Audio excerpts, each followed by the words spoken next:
Hey guys, Telegram Sam here. If you don't already know, I have an Instagram. It's Telegram underscore Sam underscore vinyl. So if you're on Instagram, check me out on there.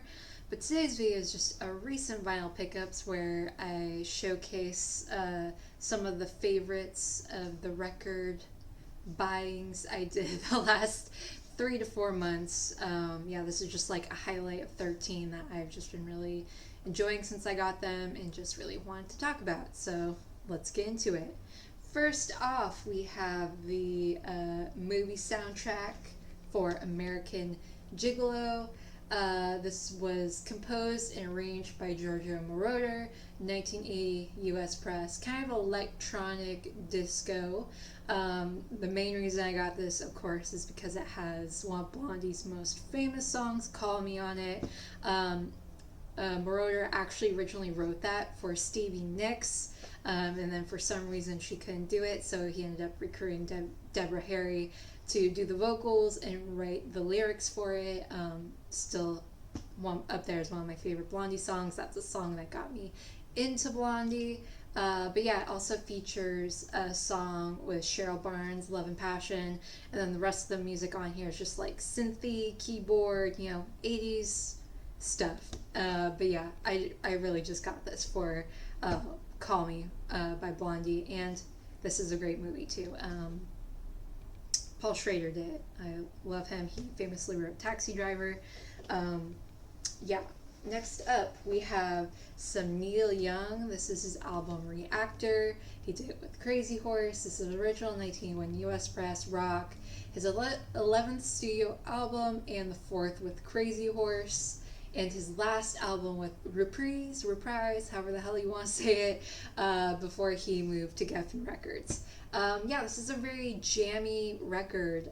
This has the song T-Bone on it, which, if you know this album or just know Neil Young, it's kind of a funny song where he's just repeating like T-Bone, mashed potatoes, but it's a really heavy, like, jammy guitar song. I don't know how to explain it, but the lyrics are just like really funny and nonsensical, and it's like, what's even the point of having the lyrics? But yeah, I've been on real Neil Young kick lately and just wanted to add some more of his like 80s stuff. I do have quite most of his like 70s work and his 60s stuff, with Buffalo Springfield, but I just need some more of his later work.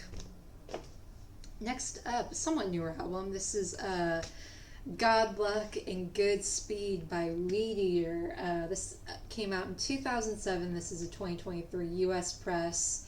Stoner rock, sludge metal, I would say. Third album from the Wellington, North Carolina band. I honestly didn't really know much about this band.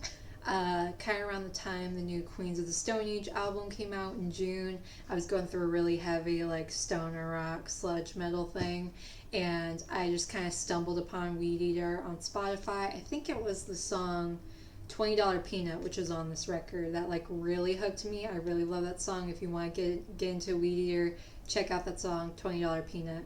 Love it. But yeah, I went to the record store. It was kind of like scoping out, their stoner rock section, Bongzilla, Electric Wizard, Sleep, and I found this and I'm super stoked to get it. This is a limited edition copy. I believe they only did 650 of these on this really cool sort of, I think they call it army green vinyl. But yeah, if you're into the Melvins, Queens of the Stone Age, Caius, Sleep, those kind of bands, definitely check out Weed Eater. You would really dig them. Next up, we have some Ricky Lee Jones. This originally came out in 1979, 1983 US press. Rock, R&B, jazz. This was her debut studio album.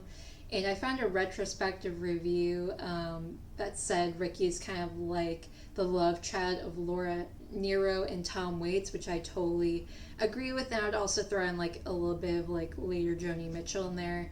But I think her and Tom Waits even like had a relationship fling for a little bit. Kind of around the time I believe he did Blue Valentine. I think she's on the back cover of that album with him. But yeah, this is kind of like one of those records that everyone that is like a serious record collector just has in their collection. I actually got into her album she did after this, Pirates First. I found that earlier this year at some antique store somewhere for like really cheap and got it. I just fell in love with her, and then I've been on the lookout for this one, and I was lucky enough to find it again, super cheap. Definitely under $5 at a local antique store here in Portland. And yeah, I just really love it. I totally agree that this is essential that anyone should have in their record collection. She just has such a unique voice, and her lyricism is just so beautiful. And this is like the coolest record cover ever, just like her smoking a cigar on this like nice little sunset. Just so fucking cool. And yeah, love Ricky Lee Jones. Next up, this is kind of just like, I found this at a thrift store super cheap, and I was vaguely familiar with the band, so I got, this is a picture book by Simply Red, 1985 US press, pop rock soul, debut album from the British band. Again, I was just like, at the thrift store, I was probably looking for DVDs actually more than records, because I usually never find anything worthwhile in the record section at thrift stores anymore. But for shits and giggles, I just like did a quick run through. I found a whole bunch of Simple Red, and for some reason, like the name sounded familiar to me, but I just like couldn't click what they had done. And then I kind of quickly Googled them. I was like, oh yeah, I know the song "Holding Back the Years," and so I just got this for like $1.99 or whatever Goodwill's pricing is right now. And yeah, I forgot how great of a singer Mick Hucknall is. He's so great, and just like sort of the smooth, like I almost want to say like Sade, but like not really, kind of like Sade mixed with like Rod Stewart kind of vibes I get. But yeah, just really great. Again, I found this super cheap, and these actually go for like $10, so yeah, not a bad price. And they do a cover of Heaven by the Talking Heads. It's alright. Obviously, the Talking Heads version is better, but yeah, just like cheap heat. Yeah, super, super great singer. Alright, next up we have a reissue from Dylan, Noble Records, self-titled Andromeda album. This originally came out in 1969. This is the 2023 limited edition Dylan from Noble Records press. I think they only did like 500 copies of this. But this is a great prog rock psych album. This is the debut record, only record released during their formation in the 60s. I believe they released like a couple albums during the 90s, but obviously it's not as good compared to this. But yeah, they split soon after they released this album, and yeah, I forget. Oh yeah, John Buchanan will later go on to be a part of Atomic Rooster, but yeah, this was his little project before he left and formed Atomic Rooster. But yeah, super cool. I think Dylan is doing the Lord's work over there and releasing some of these great, usually hard to find and very expensive records for a very fair price, and this one came on this really cool yellow vinyl. But yeah, Dylan, keep on rocking. Next up, we have Come Bursting Out by the Demons. This originally was released in 1998. This is a 2000 US press. This is an EP from the band. Punk, alt rock, garage. This is their debut EP from the Swedish band, and they're considered to be one of the architects of the Scandi rock, along with like the Helicopters, Turbo Negro, and Glucifer. But yeah, again, this was kind of just a blind buy. I saw this at like a random antique store here in Portland. It was still sealed, I believe, and yeah, it just looked kind of like rockabilly, psychobilly, kind of Reverend Horton Heat meets like the Cramps, which I'm totally down with. So I think it was like less than $10. But yeah, I would say it's kind of like Reverend Horton Heat meets like the revival garage rock of the 90s, like the Gories and like the White Stripes. But yeah, I really dig it. Really, really cool. Never heard of this band before. Definitely would pick up any more of their albums I see out in the wild. But yeah, super cool find. Next up, we have one I've been looking for a really long time. This is Joe Cocker, by Joe Cocker. Original 1969 US press blues rock pop. This is his second studio album. I see these out and about all the time, but they're always just like beat to shit and pretty much unplayable. I finally found a nice playable copy that isn't trashed. Like his first album, this one mainly consists of covers like Dear Landlord by Bob Dylan, Bird on the Wire, Leonard Cohen, She Came In Through the Bathroom Window, The Beatles, Something by the Beatles, and two Leon Russell songs, Delta Lady and Hello Little Friend. I mean, Joe Cocker, I would say, is up there as one of the greatest like male rock singers ever. He just has such a soul and rasp, and I will regularly just like look up his performance of with a little help from my friends that I did at Woodstock, because he's just like so animated, and Jim Belushi would famously go on to like parody him on SNL, and yeah, he's just such an amazing singer. Yeah, just so cool. Been meaning to get his records. This is currently the one and only record I have of his currently, but I really need to find his first album.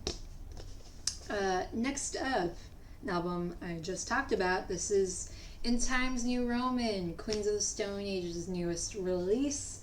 Came out June of 2023, I believe.